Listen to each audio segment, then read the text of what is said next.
Australia has 25,000 kilometers of coastline, over 500 national parks, and a tourism industry that has been selling the same image since the 1970s. Sun, sand, wildlife. The brochure version of the country fits on a postcard. What does not fit on the postcard is this. There is a sub-Antarctic volcano that nobody has been allowed to land on for over 30 years. There's a town that the Western Australian government has erased from maps because the dust will eventually kill you. There's a base near Alice Springs where senior Australian officials are not always told what is happening inside their own country. There's a sea stack rising 562 meters out of the Pacific where the rarest insect on Earth was rediscovered after 80 years of presumed extinction, and you cannot go and see it. 13 places in Australia where you are not welcome, not permitted, or simply not supposed to know about. Subscribe before we start, let's get into it. Number 13. Beecroft Weapons Range, Jervis Bay, New South Wales.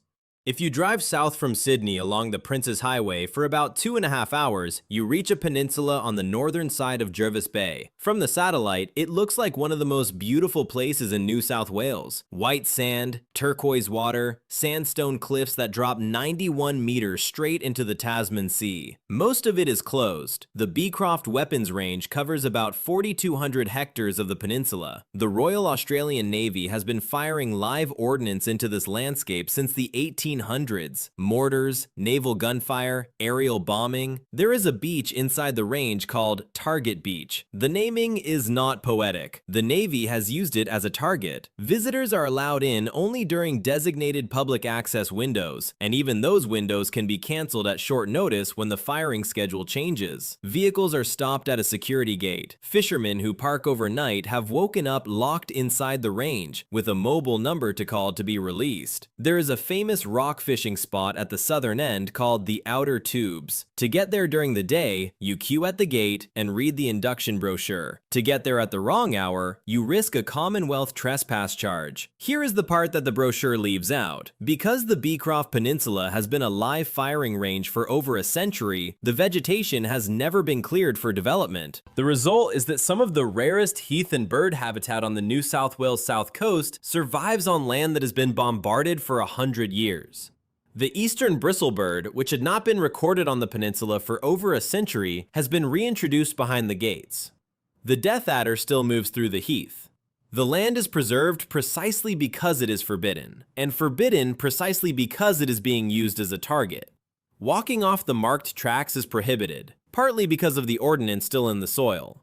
The peninsula remembers everything that has been thrown at it. Number 12. Lucas Heights, suburban Sydney. 40 kilometers southwest of the Sydney CBD, on a piece of land that looks from the road like a research campus surrounded by eucalyptus, there is an active nuclear reactor. It is the only operating nuclear reactor in Australia. Most Sydneysiders have never heard of it. The ones who have tend to assume it must be somewhere remote, somewhere out in the desert. It is not. It is in the suburbs. There is a McDonald's about 20 minutes away. The Opal reactor at Lucas Heights is a 20 megawatt open pool light water reactor that went critical in August 2006 and reached full power in November of that year. The reactor core sits under 13 meters of water in an open pool, fueled by low-enriched uranium. Its predecessor, the high-flux Australian reactor, ran on the same site from 1958 to 2007. Almost 50 years of fission in a residential corner of Sydney, producing nuclear medicine for hospitals across the country. About 1 in 2 Australians who ever undergoes a nuclear medicine procedure will receive an isotope made at Lucas Heights. The thing about Lucas Heights is that the bulk of the site is not optional. The Australian Nuclear Science and Technology Organization runs a free discovery center at the front gate, and you can take an organized tour. But the reactor hall, the radioactive waste store, the hot cells, and the operational interior are secure areas that require government clearance. In December 2001, 46 Greenpeace activists physically occupied the facility, gaining access to the reactor and the high-level radioactive waste store. ASIO listed Lucas Heights as a potential terrorist target. The reactor is encircled by a security perimeter that makes Sydney's airport look casual, and the spent fuel and radioactive waste from 68 years of operation are still on site, because Australia has never built a permanent national repository for it. The brochure version of Sydney does not include the words open pool and uranium in the same sentence. The reality does. Number 11. Swan Island, Port Phillip Bay, Victoria. There is a one-lane Line bridge in the bayside town of Queenscliff, about 90 minutes drive from central Melbourne. At the end of the bridge, there is a security gate. Beyond the gate, on a flat sandy island that you can walk around in less than an hour, the Australian Secret Intelligence Service trains intelligence officers, and the Special Air Service Regiment trains operators. It has been described in print as a place where less is publicly known about what happens inside than is known about Pine Gap. It is called the Swan Island Training Area, and the Australian Secret Intelligence Service does not officially acknowledge that ASIS uses it. Swan Island is 1.4 square kilometers of coastal scrub and salt marsh. Most of it belongs to the Department of Defense. A golf club and a yacht club lease the western end. The eastern half is the secret half. 24-hour security, swipe card access, a guard room at the bridge, surveillance cameras, and a defense inquiry on record after 8 peace activists who broke in during 2014 were detained, hooded, stripped, and zip-tied by SAS soldiers. The inquiry concluded that the response was not excessive given the threat environment. What people are trained for on Swan Island is the part the public is not supposed to ask about: counterinsurgency, clandestine intelligence operations.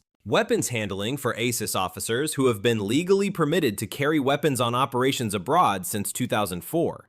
The base also hosts a Tier 0 special operations element described in open source publications, available on immediate notice for actions anywhere on the planet. In 2007, 3 off-duty SAS soldiers returning from a night out in Queenscliff drove off the narrow bridge and drowned in Port Phillip Bay. Their funerals were largely closed. Their work was largely classified. Tourists in Queenscliff, eating fish and chips on the foreshore 300 meters away, often do not realize that the island they are looking at trains the people who do the work the rest of the country is not allowed to know about. Number 10. The Wittenoom Asbestos Management Area, Pilbara, Western Australia. There is a place 1,420 kilometers north-northeast of Perth where it is now a criminal offense to camp, and where the Western Australian government has formally removed the town's name from the maps and the road signs. The contaminated zone covers 46,840 hectares. That is approximately 1/5 the size of the Chernobyl exclusion area. It is the largest contaminated site in the southern hemisphere, and the contaminant is blue asbestos. Wittenoom mined crocidolite, the most carcinogenic form of asbestos, between 1943 and 1966. In those years, it produced more than 161,000 tons of fiber. The town was built on top of the operation, paved with the tailings, and the mine's airport runway was surfaced with asbestos waste. Children played in the dust. By peak in the early 1960s, the town had a population of around 881, and over its lifetime, more than 20,000 people lived there. To date, more than 2,000 of those residents and workers have died of mesothelioma and other asbestos-related diseases. The latency period of mesothelioma is 20 to 60 years. The dying is still happening. The Wittenoom Closure Bill became law in March 2022, allowing the compulsory acquisition of the last 14 privately owned properties. Demolition followed. The buildings are gone. Power was cut. The roads in have been blocked. As of 2025, no humans live in Wittenoom and no structures remain, but the asbestos does. It sits in the gorge floors, in the riverbeds, in the soil, and on every surface the wind has touched in 80 years. The Department of Planning, Lands and Heritage has stated in plain language that there is no safe time to visit Wittenoom. People still try. In March 2024, photographs surfaced on social media of an unauthorized visit by a man named Dale Hawkins, who had entered with personal protective equipment in 2021 before the criminal closure took full effect. He told ABC Radio Perth that he believed the bigger risk was getting lost inside the mine, where the tunnels intersect like a grid and there is no phone reception and no rescue. He had it the wrong way around. Subscribe so we can keep telling you the parts of Australia that nobody put on the brochure. Number 9. The Woomera Prohibited Area, South Australia. There is a piece of South Australia roughly the size of North Korea where you cannot leave the road without permission from the Department of Defense. It is the largest land-based weapons test range in the Western world. The Royal Australian Air Force calls it the Woomera Prohibited Area. It covers 122,188 square kilometers. The Stewart Highway runs through it, the railway runs through it, and you may travel those corridors without a permit. Step off and you are in a prohibited zone declared under federal defense regulations. Woomera was created in 1947 because Britain needed somewhere to test rockets after the Second World War, and the United Kingdom was too densely populated to do it. Australia offered the outback. The British launched their first long-range rockets here. The Blue Streak ballistic missile was tested here. Australia's first satellite, RESAT, launched from Woomera in 19 1967. The German Zanger spaceplane studies were conducted here. The base is now divided into green, amber, and red zones, with defense holding priority over mining and pastoral leaseholders, who can be ordered to evacuate their own land for up to 56 days a year on 6 months' notice. Since 2012, the Air Force has run joint patrols with South Australian police along the public corridors. Because of the persistent problem of travelers wandering off the highway to look at things they have heard rumors about. What they have heard rumors about is real. Crashed re-entry capsules, the Hayabusa sample return mission landing zone, autonomous weapons trials, and hypersonic platforms whose specifications are not in open literature. The airspace above Woomera, designated WRX, is closed to commercial aircraft on rolling notices issued by the RAAF without civilian consultation. The whole prohibited area is described by defense as a multiple-use coexistence framework. In practice, it is the largest restricted footprint in any English-speaking country, and the section of it nobody publicly discusses is the section we are about to talk about next. Number 8. Maralinga, inside the Woomera Prohibited Area. Inside the Woomera Prohibited Area, on a piece of country called Section 400, there is a place where the British detonated 7 full-yield atomic bombs and conducted approximately 550 minor radioactive trials between 1956 and 1963. It is called Maralinga, a Yolngu word meaning thunder. The British selected it for nuclear testing because it was inside an existing prohibited zone, which meant that the country's traditional owners, the Anangu, Pitjantjatjara, and Yankunytjatjara peoples did not need to be consulted about whether they wanted nuclear weapons detonated on their lands. They were not consulted. They were patrolled, and where they were found, they were removed. The major trials at Maralinga had yields between 1 and 27 kilotons. The bomb dropped on Hiroshima was approximately 15 kilotons. Operation Buffalo in 1956 produced 4 detonations. Operation Antler in 1957 produced 3 more. The mushroom clouds at Maralinga reached 14,325 meters into the sky, and fallout was detected as far away as Townsville. But the major trials did not produce most of the contamination. The minor trials did. The British ignited and exploded plutonium-bearing components without nuclear yield, dispersing 24.4 kilograms of plutonium, 101 kilograms of beryllium, and 8,083 kilograms of uranium across approximately 450 square kilometers of country. Plutonium has a half-life of 24,000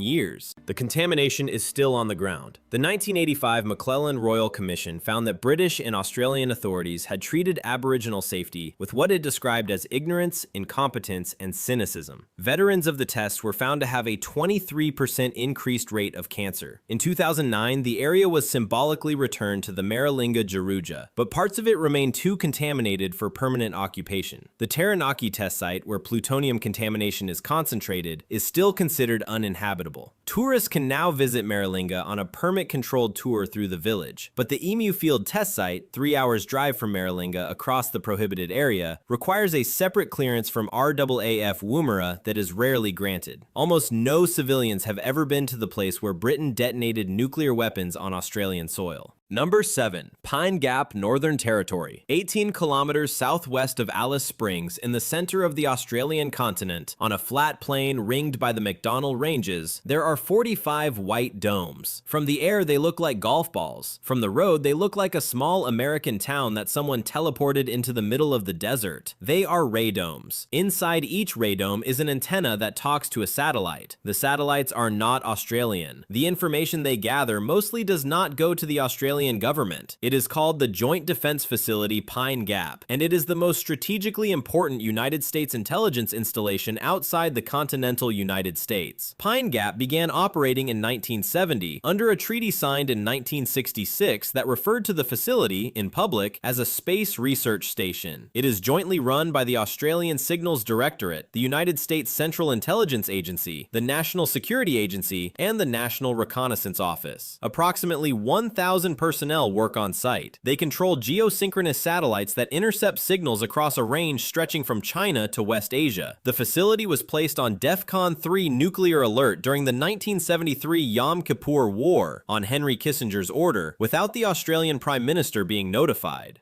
The Edward Snowden disclosures in 2013 confirmed that Pine Gap is part of a surveillance system the NSA internally referred to as Collect It All, intercepting traffic from approximately 400 commercial communication satellites worldwide. Documents released in 2017 confirmed two specific satellite missions, designated 7600 and 8300, run from Pine Gap. Since 2020, the Americans cleared 14 hectares outside the western boundary and built 3 new large radomes, plus 7 smaller ones. No development application was lodged with the regional council. No announcement was made to Parliament. The expansion was detected because journalists looked at commercial satellite imagery and used the same kind of capability Pine Gap uses to spy on the world to spy on Pine Gap itself. You can drive to within a few kilometers of the perimeter. Anti-war protesters have done so for decades, and a small number have tried to climb the fence. They have been arrested, charged, and in 2024, a group of YouTubers who attempted to enter were detained, questioned, and met by Australian federal police on arrival in Sydney the following day. The airspace above is permanently restricted. Number 6. North West Point Detention Center, Christmas Island. There is an island in the Indian Ocean, 1,500 kilometers west of mainland Australia and only 350 kilometers south of Java, that belongs to Australia for purposes of the law and does not belong to Australia for purposes of the Migration Act. Christmas Island is famous for two things: the annual red crab migration, which Sir David Attenborough has filmed, and a high-security immigration detention facility where journalists are forbidden from entering and where the people held inside have, in some cases, been held for years. North West Point Immigration Detention Center opened in 2008 on a 40-hectare site at the northwestern tip of the island, next to the Christmas Island National Park. It cost 208 million Australian dollars to build. At its peak in April 2010, it held 2,208 people. It was constructed under the legal fiction known as the excised offshore place, which means that asylum seekers who arrive on Christmas Island do not have access to the Australian Refugee Review Tribunal and have very limited access to the Australian courts. Their detention is mandatory. Their challenge to the lawfulness of that detention is largely barred by statute.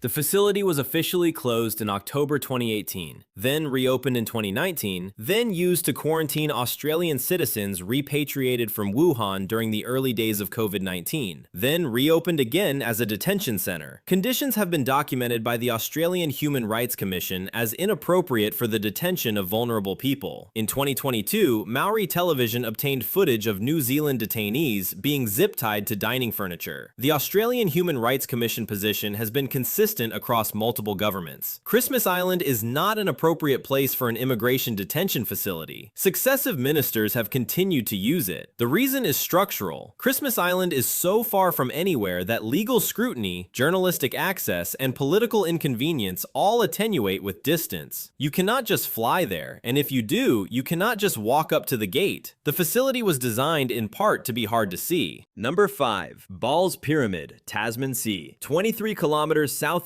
of Lord Howe Island, rising vertically out of the Pacific in a single jagged spike of basalt, there is the tallest volcanic stack on Earth. It is 562 meters high. From the right angle, it looks like a sword someone left sticking out of the ocean. It is called Ball's Pyramid. It has been part of the Lord Howe Permanent Park Preserve since the 1980s, and access is so restricted that fewer humans have stood on it than have walked on the surface of the moon. The reason for the restriction is one of the strangest stories in modern conservation. In 1918, a supply ship called the SS Macombo ran aground on Lord Howe Island. Black rats came ashore from the wreck. Within roughly a decade, the rats had eaten almost everything large and ground-dwelling on the island, including a striking black insect about 20 centimeters long that locals called the tree lobster. By 1930, the Lord Howe Island stick insect was declared extinct. In 1964, climbers on Ball's Pyramid found a single dead specimen on the rocks. For decades, scientists wondered if the insect had somehow crossed 23 kilometers of open ocean to colonize a sea stack. In 2001, two New South Wales scientists, David Purdell and Nicholas Carlisle, climbed the pyramid in the dark. Beneath a single Melaleuca hoeana shrub on a narrow ledge, by torchlight, they found 24 living individuals, the entire wild population. There are now estimated to be fewer than 30 wild Lord Howe Island stick insects on Ball's Pyramid. They feed at night on a single species of plant. A captive breeding population at Melbourne Zoo provides insurance against a second extinction. The reason civilians cannot visit Ball's Pyramid is not difficulty, although the climb is genuinely dangerous. It is biosecurity. A single rat egg on a hiking boot could end the species. The Lord Howe Island Board manages every approach, and unauthorized landings are prosecuted. The world's tallest sea stack is closed because the rarest insect on Earth is hiding on it behind a single bush in a place fewer people have visited than have walked on the moon. Number 4. The Jervis Bay Nuclear Power Plant Foundations, Murray's Beach. There is a stretch of beach in Booderee National Park on the southern side of Jervis Bay, where the road ends in a small car park. The car park is poured concrete. Walk down to the foreshore and you will find more concrete, footings, slabs, geometric forms hidden in the coastal scrub. They have been there since 1971. They are the foundations of the nuclear power plant Australia almost built and then erased from public memory. In December 1969, the Commonwealth Cabinet authorized funding for a 500 megawatt nuclear power station on the southern shore of Jervis Bay. With a 1975 operational date, tenders were issued. 14 bids came back. A British steam-generating heavy water reactor was selected. The location was chosen partly because Jervis Bay sits in a federal territory, which meant the project could proceed without the consent of the New South Wales government. There was a second reason. The reactor type that was almost selected was capable of producing weapons-grade plutonium. Prime Minister John Gorton later admitted in print that this was deliberate. It could, if you decided later on, make an atomic bomb. Australia in 1969 was building the option of becoming a nuclear weapons state, and the Murray's Beach site was where it was going to start. In March 1971, Gorton was replaced as Prime Minister by William McMahon, who opposed the project.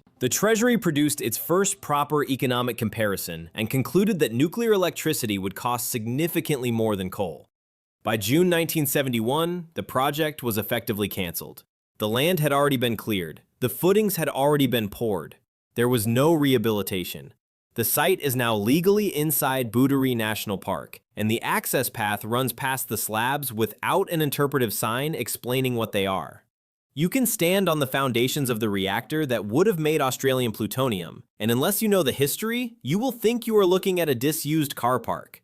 The question of why those footings were poured, and what would have grown out of them if Gorton had stayed in office for another 6 months, is not on any tourism brochure for the South Coast. Number 3. HMAS Harmon, Australian Capital Territory. About 120 kilometers from the nearest ocean, on the outskirts of Canberra, there is a Royal Australian Navy base that is not in the Navy in any conventional sense. It has no ships, it is a stone frigate, which is the Navy's term for a shore station. It is called HMAS Harmon, and it operates the third largest communications network in Australia, after Telstra and Optus. Whose communications it carries, and to where, is the part nobody outside the security clearances is permitted to see. Harmon opened in 1939 as a wireless station and was commissioned into the Royal Australian Navy on 1 July 1943. The location was chosen specifically because it was inland and out of range of naval bombardment. During the Second World War, it intercepted Japanese signals for the Frumal Signals Intelligence Unit, operated by women of the Women's Royal Australian Naval Service. Today, it is the home of the Defence Network Operations Centre, the Defence Cyber College, and elements of Joint Operations Command's J7 Plan Cell. Australia's defense networks for command, intelligence, and information warfare run through it. In 2012, a project to extend the facility was exempted from parliamentary review on the grounds that it would not be in the public interest. The project came in approximately 80% over its original budget. It was 3 years behind schedule. The total construction cost ran to more than $156 million.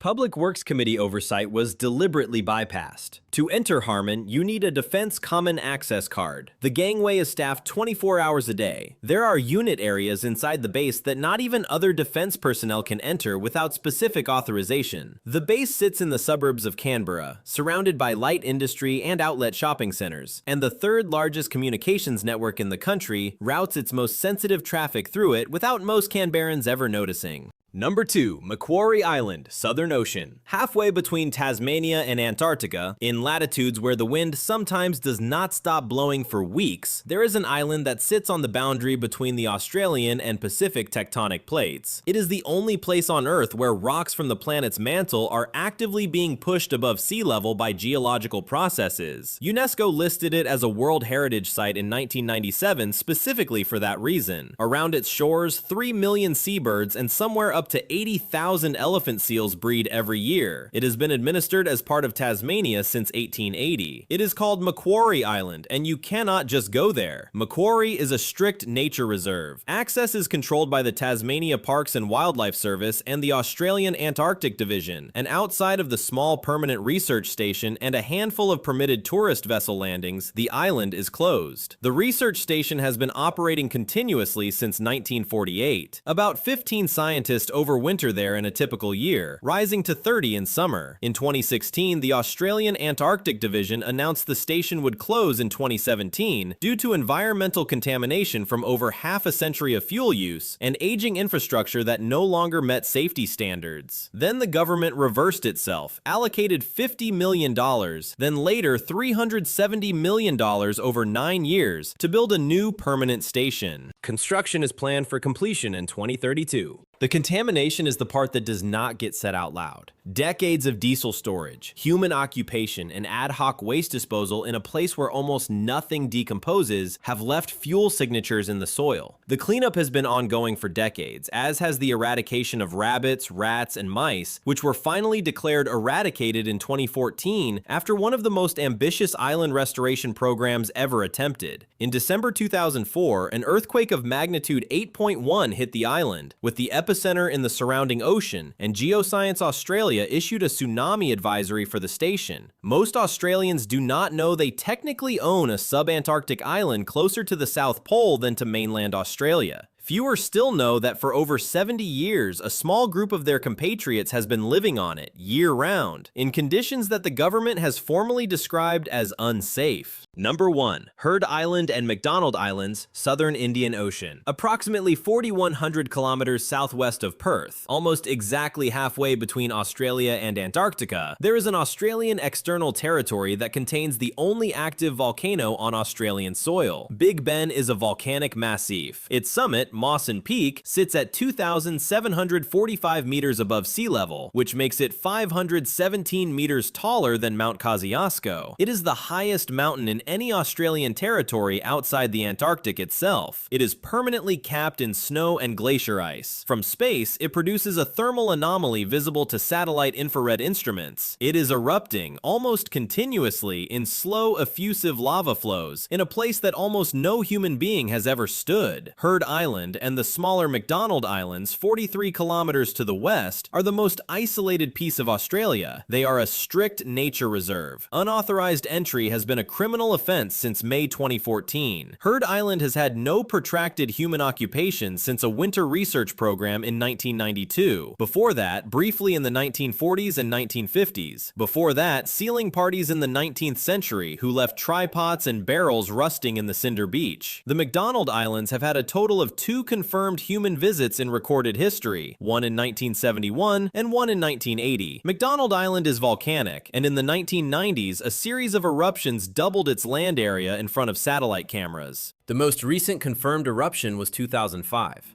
Big Ben on Heard Island itself has been climbed only 3 times. In 1965 by a private expedition that sailed there from Sydney on a chartered schooner. In 1983, and in 1999 by an Australian Army Alpine team. There has been no protracted ground science on the volcano since. The reason for the access prohibition is that Heard Island and McDonald Islands together represent one of the only subantarctic ecosystems on Earth that has not been colonized by introduced species. No rats, no cats, no non-native mammals at all, with the exception of 2 known invasive plant species that arrived on the wind. The marine reserve around the islands, expanded in 2025, now covers 381,000 square kilometers of ocean. Visiting requires a 2-week voyage across some of the worst seas on the planet permit, a permit from the Australian Antarctic Division, completion of a quarantine training program, and the willingness to risk landing on a beach where the swell can change in minutes. Even with all of those, the answer is usually no. The wildest place Australia owns, and the only active volcano flying the Australian flag, is somewhere virtually no living Australian has ever been or will ever be allowed to go. That is 13 forbidden places in Australia. If you watch to the end, hit subscribe because this country is hiding more than it shows. Cheers.